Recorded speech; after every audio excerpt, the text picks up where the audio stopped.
భగవంతుడి యొక్క నామస్మరణ అనేది చాలా అవసరం. దాని వల్లనే ఆత్మ పరివర్తన జరుగుతుంది. ఈ సమయంలో ఆత్మ పరివర్తననే విశ్వ పరివర్తన. ఆత్మ పరివర్తనతోని విశ్వమే ఏమైపోతుందా? పరివర్తనం అయిపోతుంది.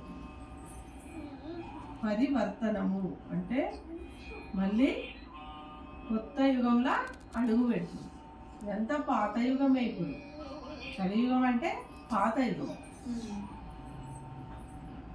ప్రతి మానవుని యొక్క ఆత్మ అనేది పరివర్తన జరగదు.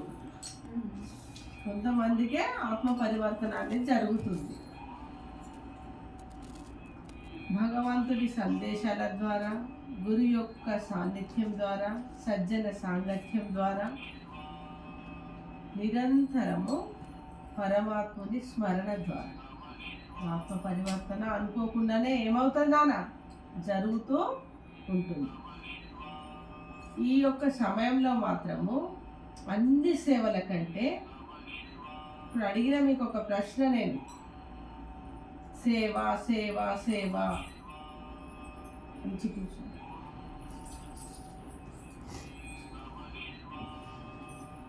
భగవంతుడి యొక్క సేవ అనేది భౌతికంగా చేయొచ్చు, ఆధ్యాత్మికంగా చేయొచ్చు.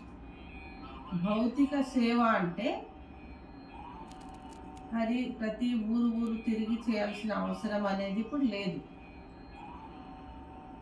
ఎక్కడ చేయొచ్చు? చాలా గొప్ప వ్యక్తులు ఎట్లా చేస్తారు? గొప్ప వ్యక్తుల సంగతి మహావతార్ బాబా, వీర బ్రహ్మేంద్ర స్వామి, సాయినాథ్ మహారాజ్, ఇంకా ఎంతోమంది గురువులు ఉన్నారు కదా, రమణ మహర్షి లాంటి వాళ్ళు సేవలు ఎట్లా చేసిండు? ఊరు తిరిగి చేసిండు రమణ మహర్షి. ఎక్కడ పోయిండు? దగ్గరనే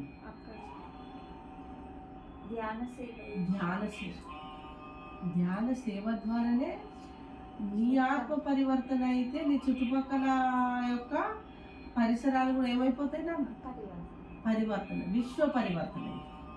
అంటే ఇప్పుడు భగవంతుడు అనేవాడు శంకరుల్లో ప్రవేశించిండు, నిరాకారు ప్రవేశించినప్పుడు ఆయన ఆత్మ పరివర్తన అయింది.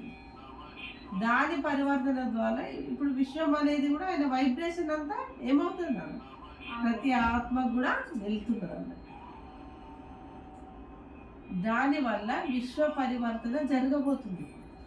కాబట్టి గొప్ప గొప్ప గురువులంతా వేరే ఊళ్ళలో ఏం చేయలేదు. అర్థం చేసుకునే తక్కువ. చాలా ఉన్నాయి పీఠాలు, గుడులు, గోపురాలు, అంతటా జ్ఞానస్థితి ఉన్నదమ్మా లేదు. భక్తి మార్గం ఎక్కువ ఉంది. మరి ధ్యాన మార్గం అనేది ఎక్కడ ఉంటుంది? గురుస్థానాల దగ్గర కొద్దిగా ఉంటుంది. గురుస్థానాలు ఎక్కడైతే ఉంటాయో అక్కడ ఉంటుంది. కొన్ని చోట్ల మాత్రం ఒక గొప్ప వాళ్ళు అడుగు పెట్టినప్పుడు, ఇప్పుడు రమణ మహర్షి ఉన్నాడు, అరుణాచలంలో అడుగు పెట్టిన తర్వాత అదేమైపోయింది? స్థానం అయిపోయింది. ఒక బ్రహ్మాండమైనటువంటి ఒక సేవా స్థలం అయిపోయింది. అక్కడ అడుగు పెట్టాలని తపన, శక్తిపీఠం అయిపోయింది. సాయినాథుడు ఉన్నాడు, షిరిడీలో అడుగు పెట్టిన తర్వాత అది శక్తిపీఠం అయిపోయింది. అలాగే బాబా నన్ను ఉగ్రమైన అడుగు పెట్టించింది.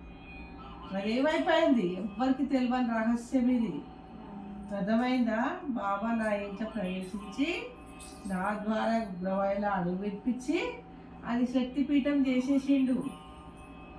శక్తిపీఠం అయింది అది. అంటే అక్కడ నేను వెళ్ళకున్నా నా వైబ్రేషన్ అనేది అక్కడ బాబాతో పాటు ఉంటుంది. అక్కడ శక్తి అనేది మనస వాచ కర్మణ. ఇక్కడ కూడా మనం ధ్యాన స్థితిలో మనోసేవ చేయొచ్చు. అదే ముఖ్యమైన సేవ, అదే విశ్వసేవ కూడా అవుతుంది. ఆ సాధన అనేది ఎట్లా ఉండాలి? మరి సాధన అంటేనే ప్రతిరోజు చేసేది. ఏదో ఒక రోజు చేసి వదిలేయడం అంటే అది సాధన కాదు. హాలిడే ఏదో ఒక రోజు చేసి సేవ వదిలేయడం అంటే ఇప్పుడు ప్రతిరోజు పోవాలంటే ఉగ్రవాయి నేను పోగలుగుతాను. పోయేది నేను ఒక నెలకోసారైనా 15 రోజులకోసారైనా పోయినప్పుడు నెల రోజుల శక్తి అయినా కూడా నేను ఇచ్చి రాగలుగుతా.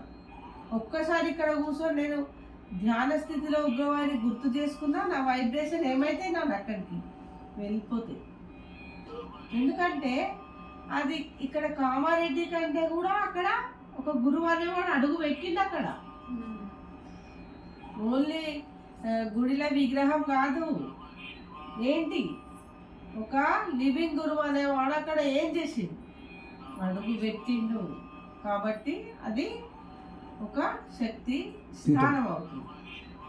కాబట్టి మహావతార్ బాబా ఉన్నాడు. అయినా కూడా ఇప్పటికీ కూడా ఎక్కడ ఇప్పుడు వచ్చిండు మహావతార్ బాబా. ఇంట్లో ధ్యానంలో కూర్చున్నా ఆయన ఇట్లా వెంట్రుకలు ఎగబోసుకొని కళ్ళు పైకి పెట్టి చూస్తాడు మహావతార్ బాబా.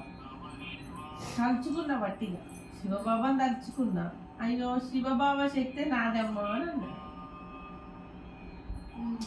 మహా అవతార్ అంటే దేవదేవ మహాదేవ, అంటే దేవతలలోకెల్లా మహాదేవుడు ఎవరు?